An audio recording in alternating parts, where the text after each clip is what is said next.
On Wednesday morning, Regional Chairman Brian Allicock highlighted that a number of residents in Lethem were being evacuated to higher ground since their homes had become inundated with floodwaters since Tuesday afternoon. On Wednesday afternoon, while evacuations were still ongoing, Allicock again spoke to the newsroom, stating that the inclement weather has been impeding relief efforts. We have already started distributing the food supplies to the different things, and we've had an unfortunate situation. The plane couldn't touch down in Mascanari, so they're back here. Okay. Right? So it's not like you jump in a car and thing and traveling on the coast. Right. Okay. This is savanna terrain and so roughness. So we got to make sure that we get everything in the lorries before we send them off. So one is now leaving for Deep South, right? So with part of the we supply for foods and so that CDC brought in. We have 2 more trucks on the road. They can't cross a certain creek at the moment because it's high. So as soon as the water recedes, they'll be on their way back into the region, right? So that is the situation with us here.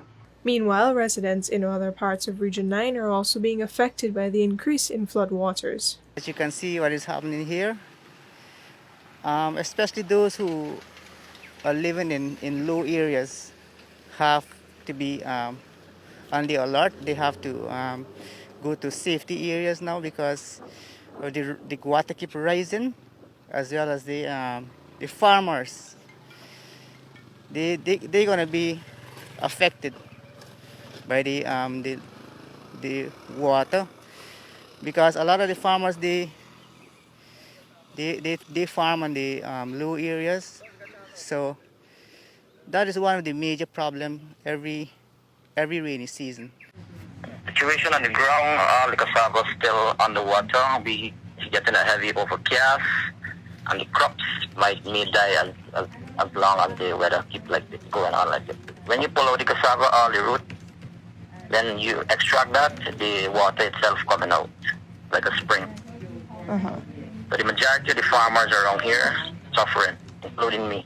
In light of the flooding, the Civil Defense Commission, CDC, as well as the regional authorities have dispatched personnel to conduct an assessment of the impact of the flooding. This assessment, the regional chairman said, has however been slowed by the still increasing floodwaters. Reporting for the newsroom, I am Vishani Raghavir.